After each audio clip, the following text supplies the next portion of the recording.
blame the BJP till kingdom come, on no parliamentary scrutiny or debate. But if you look at it, and I'm actually looking at the figures there, the UPA stands as guilty. They have passed a large number of bills with very little debate or any scrutiny.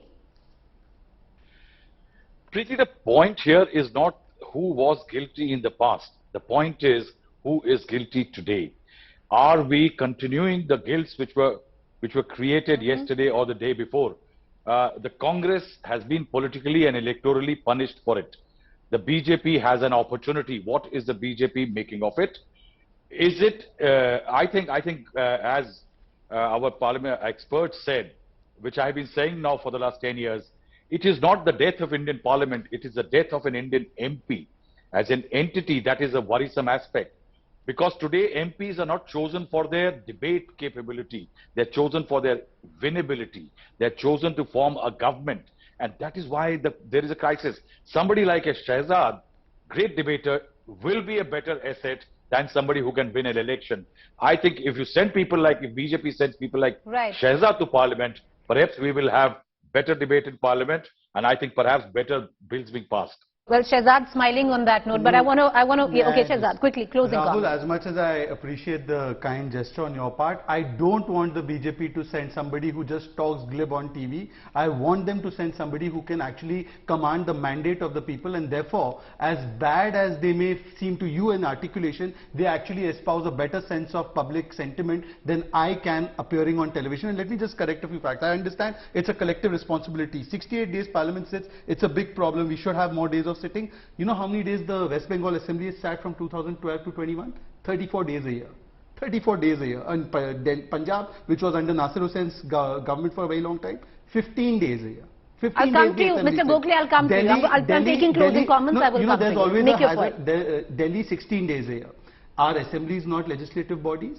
You know, there's always a hazard in relying upon people whose careers have been based upon quoting fake news, RTIs, and mudslinging against people, and have been called out upon by the high courts of this country. So I think what we need to do is we need to get our own act in place. We preach about democracy and democratic debate, and on the day we win an election, we have a post-poll violence that's unleashed, that the high court has to say this is not rule of law, but this is law of the ruler. And they come and sermonize when they have 34 sittings a year in the West Bengal Assembly. This is the irony. All right, closing comments. Nasir Hussain, Dr. Hussain, if you look at the figures as abysmal as the current incumbent governments are when you look at your own UPA rule.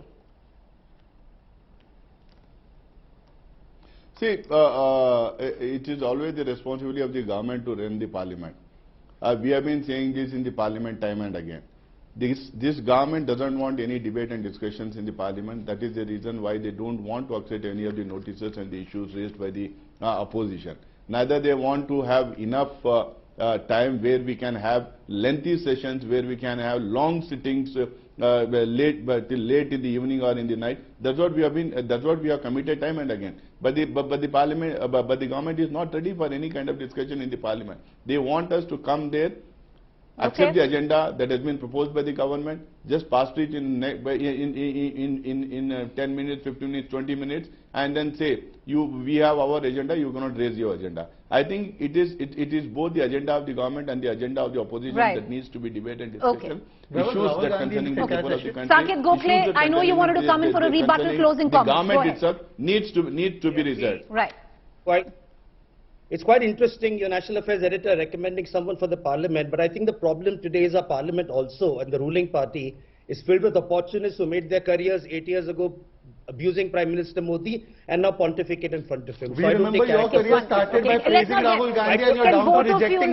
Not get But he started his career and his economic career by praising Rahul Gandhi, and today is down to saying Rahul Gandhi is a non-entity. So I don't need a lecture and sermonizing from the likes of Saket Gokhale. Time out. Saket Gokhale, 20 seconds, make your point. Mr. Chaudhary, he said something, you did not interrupt him then, he made a personal attack. He's sitting in the studio with me. I wish I could silence either of you when I could. But it's difficult, make your point. We barely get a chance to speak at all. Anyway, regardless. Go ahead, make your point. Back to the topic at hand. Let's have an educated debate, which probably that person's not capable of. But the problem is, you say on one side, that it's the chair that makes the decision.